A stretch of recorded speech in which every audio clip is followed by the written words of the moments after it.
We're back, this time hardcore mode. If you don't know, if you die in hardcore mode, you die in real life.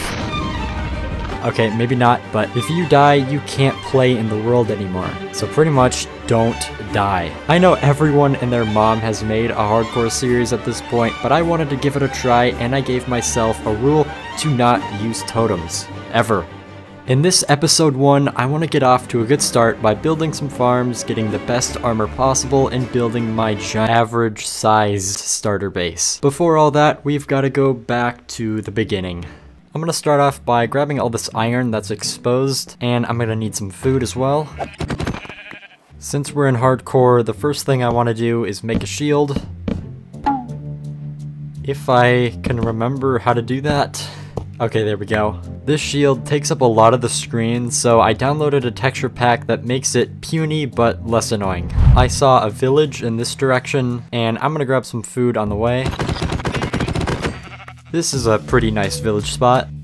Sorry kid, I'm gonna need this. This really is a pretty nice spot. You got the ocean, a ruined portal, and it looks like there's a snowy biome over there. I'm kind of naked right now, so let's go get some iron. I saw a cave over here.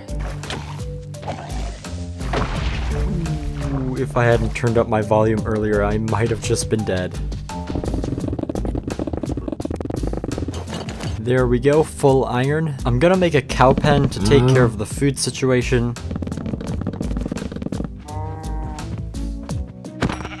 Getting all that iron took a while, so it's time to make the first automated farm in this world. Before we build, I'm gonna need some sand to turn into glass, some lava, and some potatoes, which I'm just gonna plant for now. This farm I'm making is sort of like a 2-for-1. It's mainly an iron farm, so I can get infinite iron ingots, but it also produces villagers, which we're gonna use later. I did have to steal a couple of the villagers from the village nearby, but all the villages here probably would have died off anyways, because there aren't even any farms that naturally spawn by the village. I also had to get a named zombie that would provoke the villagers into spawning the iron golems. And there we go, the farm is done and it's automatically producing iron. Eventually there should be some villagers popping down here in this glass container. Until then, let's get ready to make a villager trading hall. Building it underground works for now, but this is just going to be temporary. We got some baby villagers here, just waiting for them to grow up, okay? I can grab the adult one with a minecart. I want this first guy to be an armorer. While I'm waiting for him to take the job, I can mine some coal, and I can trade it with him to level him up. And at the second level, I can trade iron, which I have flowing in. The second villager grew up. This one is going to be a toolsmith.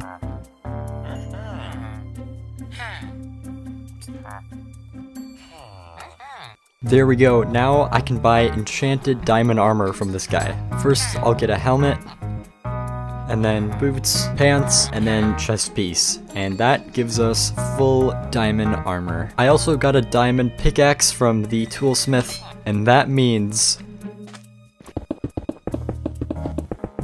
it's Netherin time. And I don't have flint and steel, okay. There we go. Hopefully I don't spawn in a basalt delta or the red forest. Oh, this is a pretty good spawn, unless I'm surrounded by walls. And we're not, so yeah, this is a pretty good spawn. I see a bastion over there, but I'm looking for a nether fortress right now. I've got my 3 safety items in case things go wrong. I'm 500 blocks out and I finally see a fortress out in the distance. There's a lava lake separating the fortress from the forest, so we got a bridge across.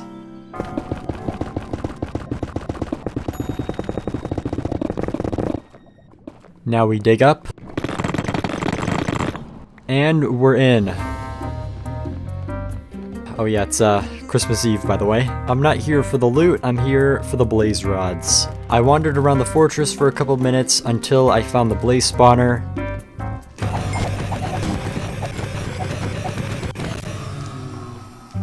"13 blaze rods should be enough for brewing and Eyes of Ender, so let's get out of here."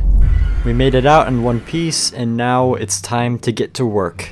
To get all the enchantment books for all of the best armor and tools, I'm going to need a lot of villagers, definitely more than this. And right now, all I can do is just wait. While we're waiting, let's make another automatic farm. I'm going to need some more wood, stone, and wool, but I seem to have killed off all the sheep on day one. So I made a pen, and I found a sheep over here. That's where my base is. I think I'm gonna have to kill this wolf before it kills the sheep.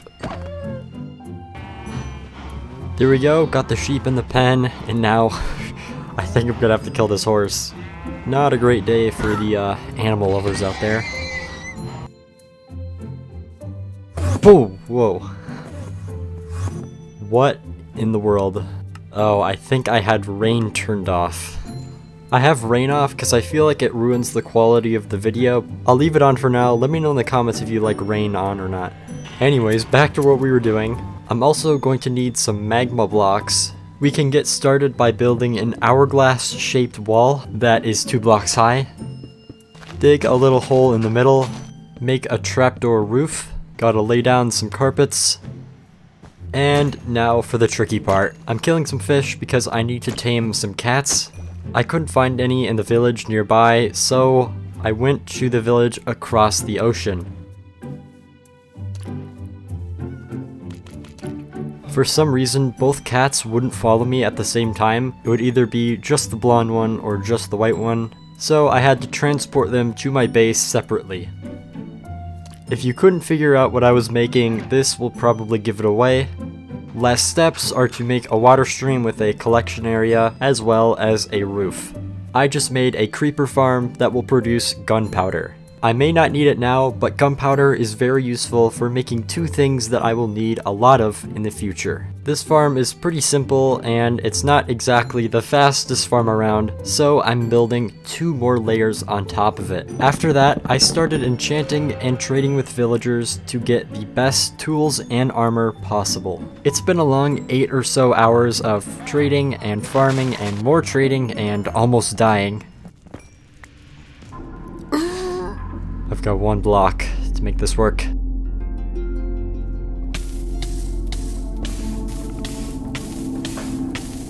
I've been pretty careful so far, but that was the first time that I was genuinely close to losing the world. I may have a lot of the enchantment books that I need, but I still don't have all of them. So let's take a break from this boring gameplay cycle and do something more fun.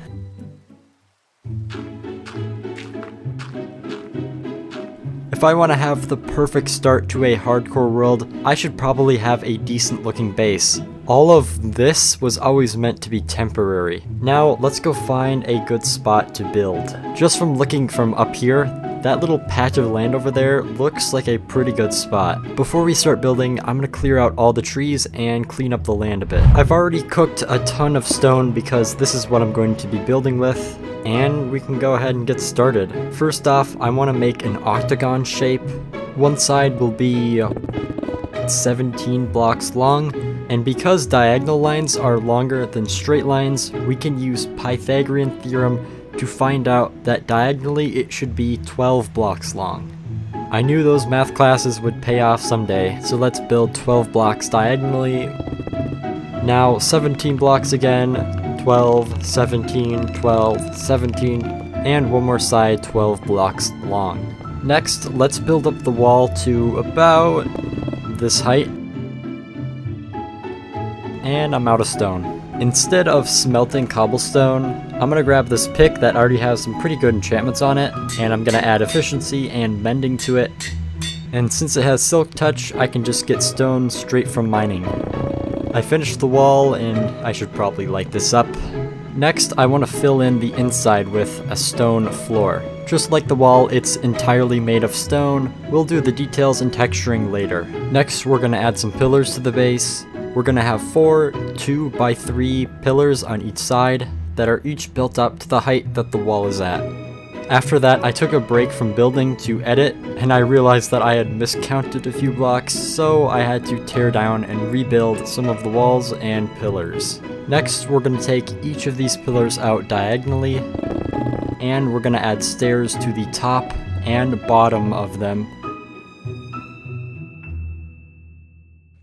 We've still got a long way to go, but I think we made a good amount of progress here. We're taking a break from building because I finally have all the enchantment books to make the best armor and tools that I've been talking about. I've been waiting a long time to finally do this, so let's enchant everything. Starting with the perfect helmet, chest piece. Oh, we're gonna need some more anvils for this. There, that should be enough. Leggings, boots, and hold on, I need to get some more levels.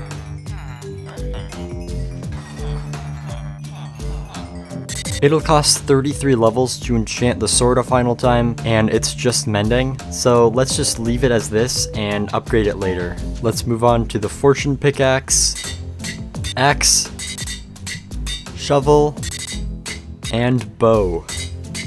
There's one final piece of equipment that I want to upgrade, and that is a shield. What? What?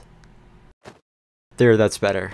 You can actually put banners on shields, so let's grab some black dye, white dye, and red dye. Let's make a loom.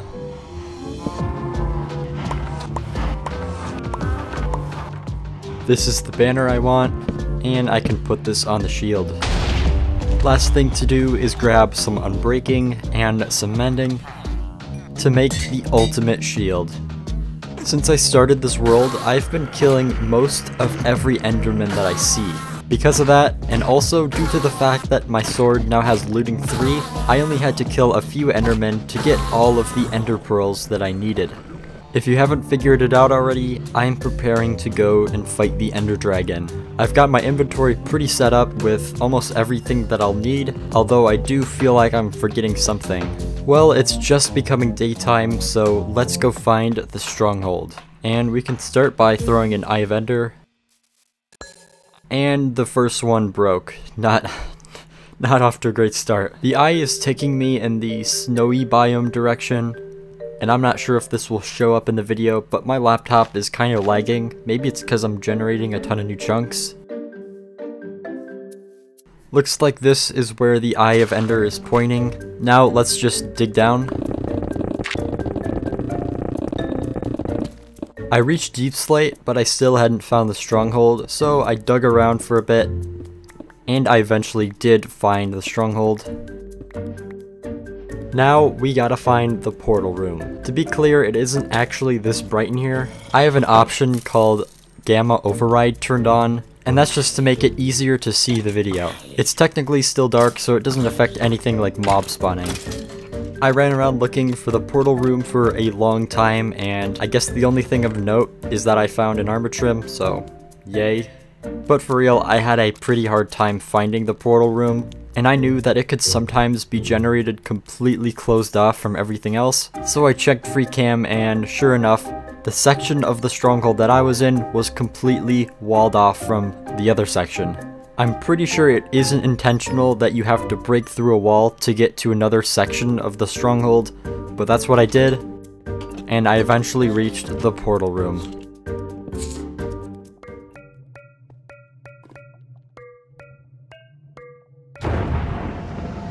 That sounded like it could be a song. Alright, we're about to go and take on the Ender Dragon. Currently, we are on day 69, okay? And I hate to say this, but fighting the Ender Dragon was pretty boring. I destroyed all the crystals, and then I slowly killed off the Ender Dragon. You've seen it a million times, and I kind of regret not fighting it sooner. There was a pretty funny moment when I fired the last arrow, and I tried to get a cool third-person shot, and then a bunch of Endermen came running after the dragon in the background. Well, we got enough XP to upgrade that sword from earlier, and I might as well grab this. Remember when I said I felt like I was forgetting something? Well, it was rockets that I was forgetting. For now, we can jump back into the overworld and come back. I can make plenty of rockets thanks to this gunpowder farm that I made earlier. Now to run back to the portal. Oh, hold on. I have been waiting for one of these guys to show up. If I kill this guy with the banner, I get a bad omen effect. The Elytra plan will have to be put on hold because this is my chance to get a Totem of Undying. Hold on, yeah, this was filmed before I had made the decision to not ever use totems. Not to spoil anything, but even though I do try to get a totem, I do stick to the rule. One of, if not the best items to have in hardcore mode. Now that I'm in the village, the raid should start any moment now. And there we go. Just to be safe, I'm gonna cover up my villager trading hall. Let's keep it daytime, we don't need to make it any harder than it needs to be. Even though the raid's about to start, this guy still wants to sell some junk. Oh. Hold on a minute. Listen, I know there's a raid going on, but I can't pass up a good deal. I will take those Nautilus shells. Okay, so far I haven't seen any pillagers yet. Oh wait, I think I know where all of them are. If I'm not wrong, they're all bunched together in one block. Oh, there we go. Yeah, there was like 5 of them all clumped together. Wave 1 complete, pretty easy.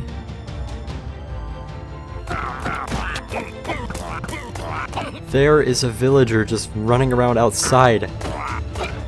Okay, that's wave 2 complete. I don't know why this villager is not going in a house, he's totally gonna die. Oh, they got a Ravager this time. Wave 3 is complete.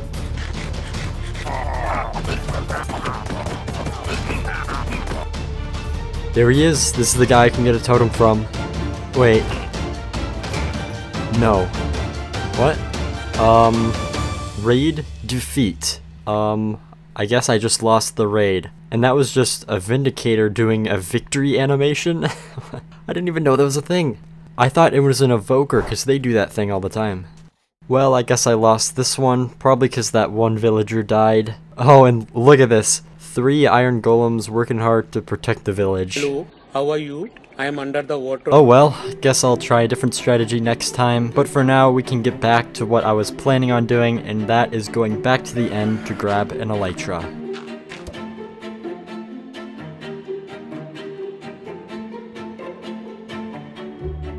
Wow. I spawned right next to an end city, and it has the ship, which has the Elytra in it. Alright, first I gotta be very careful and bridge out. Nailed it. I don't want to kill all of the shulkers in here, but I do want to kill a few to get some shulker boxes. Now let's get over to the ship. And most OP item in the game acquired. I have a cape on, so the Elytra texture is a bit weird. Now we can just fly back to the portal. The Elytra is a game changer, not just for the game of Minecraft, but everything up until now has been the intro. This is where we really get started. And we can upgrade this Elytra with Unbreaking 3 and Mending. Oh yeah, and I can upgrade this sword too. Let's not forget about the shulker shells, which I can use to make a shulker box, which I can use right now just to clean up my inventory. Now it's time to turn our attention to the base, which looks pretty cool from above. The idea is to have 3 floors of ascending size that are stacked on top of these pillars. And then after that, we'll do the mirror of below, and I'm now hearing how confusing I'm being, so let's just get started. For the first floor, we're gonna bridge across each pillar, and on the edge, we're gonna go 1, 2, 3, 4, 5, 1, 2, and I did it wrong. We're gonna go 5 in this direction, then 2, 2, and then straight to the other pillar. Now we just repeat that for each side, and there we go. Now I won't do this for each floor, but I've got enough stone, so let's fill this in. And the next floor is going to be higher up, obviously, and we're gonna kind of do the same thing. Except on the end, we're gonna go 1, 2, 3, 4, 5, 6, 7, 7 again, and all the way to the other pillar, and repeat. And there. This will make it a lot easier to visualize what I'm going for. Alright, you know the drill by now, same sort of thing, and repeat. Let's see how this looks from above. pretty good and looks good from the side too. The next step is building up the pillars to this height. The floor we're working on now is the one that's going to be mirrored. What that means is that now on top of the pillars, we're going to do the exact same path as the stone that's below the pillars. And on top of that, we copy the one that was below the last one we did, and same thing for the very top floor. I know that was a bit confusing, but having all these outlines is really going to help in building the rest of it. Now, let me show you something. This is the hole I've been digging to get all that stone, and it's taken a long time, I think. I don't know, I haven't kept track of how long. But stone is best gathered with haste 2. To get haste 2, we need a beacon. To make a beacon, we need another star. To get another star, we need a wither. To get a wither, we need 3 wither skulls, and to get 3 wither skulls, we have to kill a bunch of wither skeletons. Once again, it's Netherin time. Ow.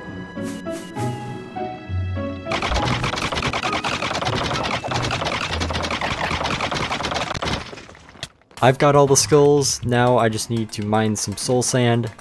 And now we're ready to fight the wither, right? Nah. If I fight the wither at my base, it'll blow everything up, so we're gonna go far, far away, and I think this is a good spot.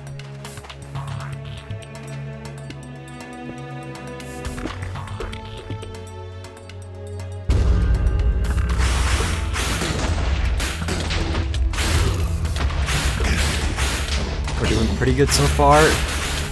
And I'm getting pretty low now. I've got to eat the golden apple. And it's just becoming night. I picked the worst time to do this fight. These mobs make it even harder, and I feel like I'm actually in danger of dying, so I have to sleep. Oh, I don't think I can sleep when I'm taking damage. I still have the wither effect. How long is it? 20 seconds! Okay, let's get back to the fight.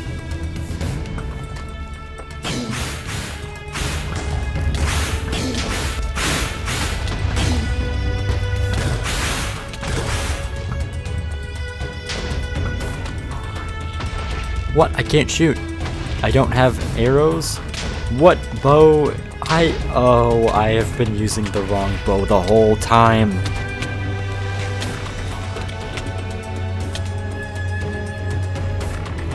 Oh, I flew all the way back and it turned out to be in my shulker box the whole time. Nice.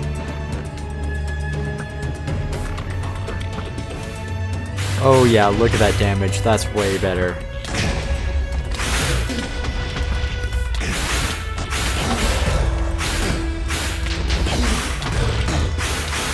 Come on. Boom. That was a surprisingly tough fight. From now on, I'm definitely just gonna cheese it with the portal strat. Finally, I can craft a beacon. I think I've got enough iron to make a maxed out beacon. And it's not. While we're waiting for some more iron, we can go and work on the base a bit more. I'm gonna create a hole in each side of the wall about this big. There's all the diagonal sides and all the other sides.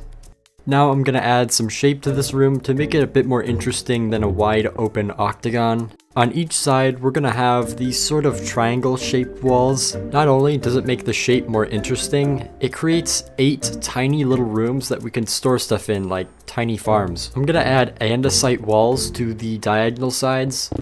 I have been mining a bit of andesite along with stone, and there we go, that'll just make it a bit more detailed. Next thing to address is all these ugly torches. We're not going to have these in the final build.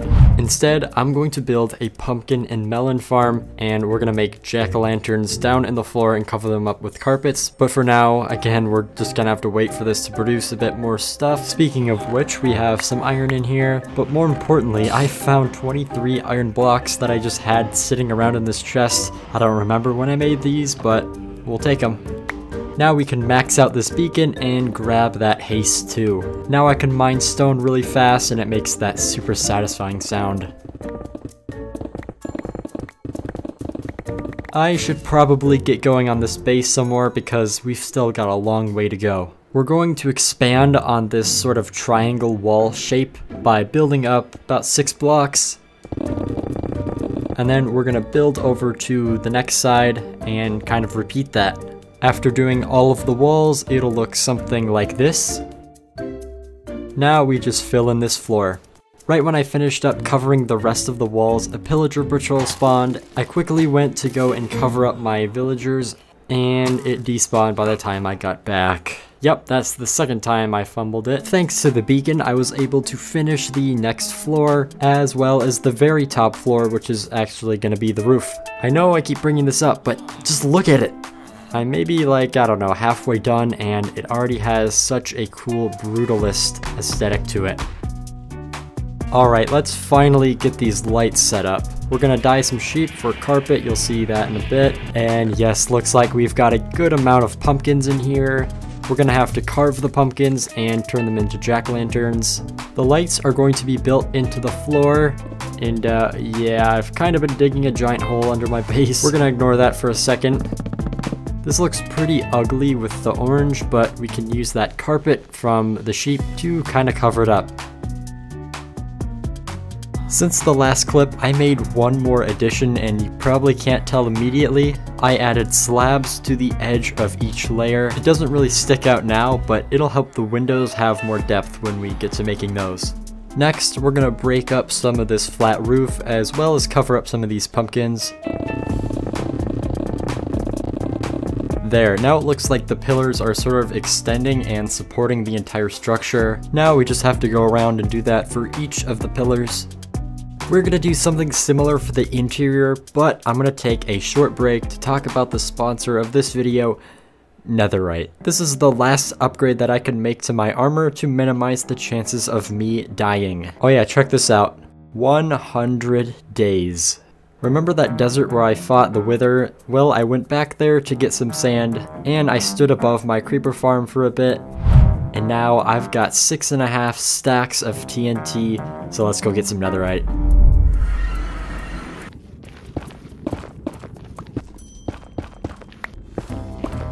Alright, we're at Y level 12. Now I'm just gonna mine in a straight line.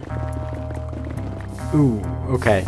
Just to show you how this is gonna work, we're gonna stop here and I'm gonna place TNT every other block. Let's see if we got anything good. Nope, nothing. Okay, that was pretty unlucky. Let's try going in a different direction. Ooh.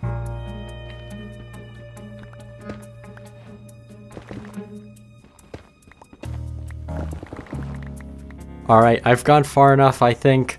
Let's start placing down some TNT.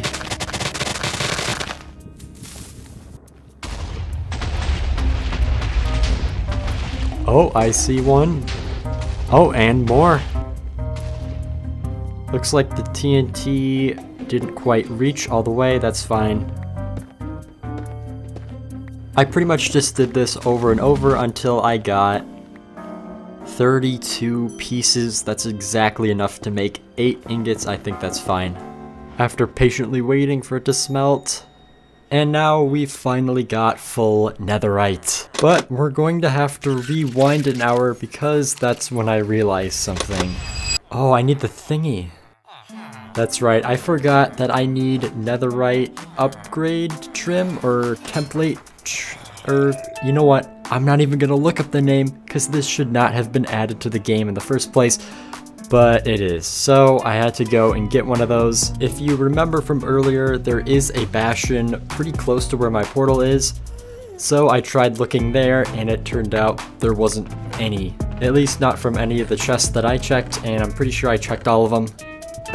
So I flew around to try and look for a second one when something pretty interesting happened.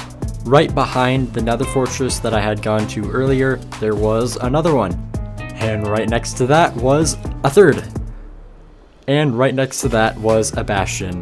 While exploring the bastions, I had to be extra careful because I didn't have a totem, and there's a pretty strong mob called the Piglin Brute that could kill me in only a couple hits. This clip probably isn't the best to show that I was being careful, but I took care of the brutes, and look at that, we got it along with some extra goodies. When I got back to my base, I realized something else. I don't have enough diamonds to replicate enough of these. So I did some mining, I duplicated the thingies, and I upgraded all of my gear. And finally, if you've been paying attention, you've probably noticed that this video is following a pattern. We'll do some progression, then some building, back to progressing, then some more building, and so on, which means that now it's time to get back to building. Oh, ow, I hit my wrist on the desk. For this next part of the build, I'm going to need a ton of end rods. I'm talking over 5,000. To make end rods, you need two materials. One of them is chorus fruit. So I spent only a couple minutes destroying this whole chorus forest? I don't know, what do you call this? Now we just gotta wait for all these to smelt. The second material needed to make end rods is blaze rods. Getting all the blaze rods is gonna take a bit more time. However, blaze farms are relatively simple to make. I just built one in the same spot that I went to earlier in the video. Honestly, the hardest part about making the farm was all of the blazes that kept on spawning while I was trying to build. I tried lighting it up and covering it with blocks, but apparently that doesn't do anything. I actually came pretty close to dying a few times, but in the end, it got done and it worked pretty well. Another time I almost died was this moment. It may not look like a ton and I hardly lost any hearts, but some of you may be able to see how this could have gone horribly wrong. I've got all the ingredients for the end rods, now we just gotta wait for these to smelt. That's fine because in the meantime there is another block that I need to go and get. It's all the way down here. Alright, for the ceiling we're gonna have alternating lines of deep slate slabs with end rods in the middle. And each segment is gonna look something like this. I went around and did all those, didn't take too long, but unfortunately that was the easy part. We still have to do this ceiling, and this one. I wish there was a way for it just to get done on its own. Wow, look at that, it just suddenly appeared. Okay, for real, that took about 5 hours. It looked kinda interesting with all the scaffolding still up. It does look pretty cool looking up from the center. Next small little detail I want to tackle is these walls that look pretty dark. So I'm gonna add some end rods to the wall to make it light up. And there, I think that makes it look better. Okay, good, I'm not going crazy. There literally are monsters in the walls.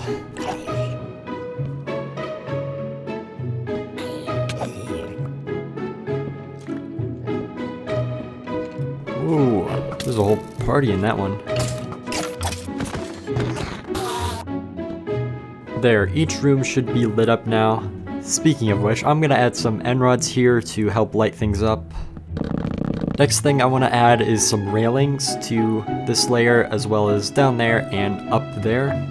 I'm going to use red glass panes for the railings. Occasionally I've been trading for glass, so I've got enough here.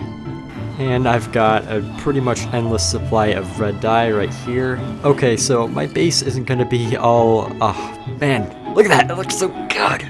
Also, what's up with the sky? It's all black, there's no moon, no stars. Anyways, my base isn't going to be all gray. I do want to have some red in there because it's kind of my thing. Glass panes are pretty easy to get. You get 16 for every 6 normal glass blocks. And we're just going to go around placing these on all the ledges like so. And there, we finally have a bit of color in here. While we are working with glass, we might as well do the windows next. Like every other part of this build, I have an idea of what I want to do. We're just gonna start with one side of the windows on the first floor. I'm gonna do a straight line of glass, and then on the edge, and then maybe in the middle of these diagonal pillars, we're gonna have deep slate walls, and then we do that like 4 more times. That looks alright, but it can be better if we use these iron bars. I'm gonna place these every 1 or 2 blocks from the deep slate walls. And then I can just build these up now. And there, that looks better, although not by much. Now we just repeat that for the other sides of the first floor. And there we go. First floor windows are done. That would be the first floor, right? Because, yeah, this is the ground floor. This next floor is a bit more complicated. I can't just build it from the bottom up because that would hit the ceiling. So I have to create kind of an indent ceiling. To make things easier, we have to do a few steps. First is to build an outline of cobbled deep slate, then fill in the ceiling, and then add those details that we have everywhere else. And then I pretty much do the same thing for the rest of the windows. And there we go. That really makes it look pretty much finished, although there are a few things that I still want to do. First of all, this top floor is where I want to have my storage and most of my workstations at, and if I want to get there from the outside, I have to go in from the bottom and then fly up. So to make this elytra friendly, I'm just gonna burst down 4 walls. There we go. Now we've got some windows where I can fly out and in very easily. Speaking of elytras, if I want to get around my base without using one, well, I can't. I'm just stuck on the ground floor. Just to make sure it's always accessible, let's make some elevators to get up each floor. We're gonna make use of bubble columns to make these elevators, so let's grab some water. And we can start up here. This will be the tallest one. And I'm actually thinking we could do 4, 1 on each corner. We're gonna kind of stick to the theme with some deep slate walls and red glass. Now we just build this all the way up. And this is kind of an awkward spot to build in. Okay, now on the top level, if I go like right here, oh, first try, this is where we're going to be able to come up from. If I place water there, it should be fully contained within that 1 by 1 line. Okay, right now this is just regular falling water. So to make this a bubble column, we're gonna need to grab some soul sand and some kelp. Soul sand goes on the bottom, and I can use the kelp to turn all of the falling water into source water blocks. And zoop! Works just like that. Simple, easy, fast. Now we just gotta do that for each of the other corners. There we go. I think that works pretty well. We've got 4 spread across this one floor, and if you take a step back, you can hardly even realize that they're there. Well, we've got more than 2 floors, so I guess we'll do the one right below that now. And I'm pretty much just gonna do almost the same thing, but it'll be shorter because the ceiling is lower down. We can go in the corner here and just go like that. There we go, super simple, super fast, and it pops out right in front of the other elevator. And there we go, that's the last one for this floor. Finally, we have the ground floor, and this is going to be a bit tricky. I wanted to save all these little indent sections for something else, but I guess we can turn one of them into an elevator. Unlike the other floors, this one is totally open, so it's not really necessary to have more than one. And there. We can enter like this and it'll come out to this level. Sometimes I forget that I am in hardcore mode, so I wondered what is some way that I could remind myself, and that's when I thought of doing this. Yep, I made a giant hardcore heart on the roof. And just to be extra clear, I also did one in the center of the floor in the inside. I made a few other small changes, like hiding the soul sand that was peeking out from the bottom. I removed all the torches now that all the lights are in, and I brought out the diagonal side of the floors a bit. Well, we're pretty much done, but I can't help but think this just looks bland, both from the outside and the inside, and that's probably because we only use 3 materials for the most part. So let's speed run detailing this thing. First of all, let's thicken out the pillars with andesite walls and light gray glass. Since glass panes connect to walls, you can create interesting shapes like this. Next, we're going to use tuff and acacia wood to create a sort of grimy or weathered look to the wall. And I'm just going to do this wherever there are pillars or beams that are sticking into the wall and make it look like it's sort of dripping down. I know that sounds kind of gross, but it'll make it look a lot more real. For the acacia wood, there was a savanna biome that was only a couple hundred blocks away, and while I was there, I found a glitch in the matrix. Next little bit of detail I did was make the pillars connect into the ground more. I broke up the wall that was all stone with some andesite and stone brick patterns. It's mostly 1x2 or 1x3 lines that kind of look like a tile or some other part of the wall. Stuff like this is not going to be seen from far away, but it'll help when I'm up close. I added a deep slate underline to the windows. I made a little gradient at the bottom of each pillar that were on the ground. I connected the level that the ground floor was at to the actual ground. I decorated the floor that was all stone with, again, andesite and stone bricks. I built another elevator. This one goes down to the mine where I've been getting deep slate. And to finish off, I decorated the roof as well because that was all stone too. After 2 months of recording, building, and editing, we're finally done with the base. Well, kinda. There's a lot of open space, including these sections, so if you have any ideas for what I could do, let me know in the comments. If you've been watching me make this and feel like this is somewhat familiar, that's because this building is based off the Geisel library. To be fully transparent, I didn't actually design this all in survival in one go. This is the original that I designed in creative, and I used Litematica to help me show where everything should go. All of the highlighted colors are stuff that I changed from the original. A lot of people seem to get the wrong idea from Litematica. It doesn't actually give me the blocks or place the blocks for me. It just shows me where everything should go according to the design that I already made. Well, it looks like I was able to survive my first video without any totems. I will definitely be continuing this series in this world. A download of my entire world is available to YouTube members. Otherwise, there's a free schematic of this base to download in my Discord. Special thanks to those who became members and everyone else for watching. I'll see you next time.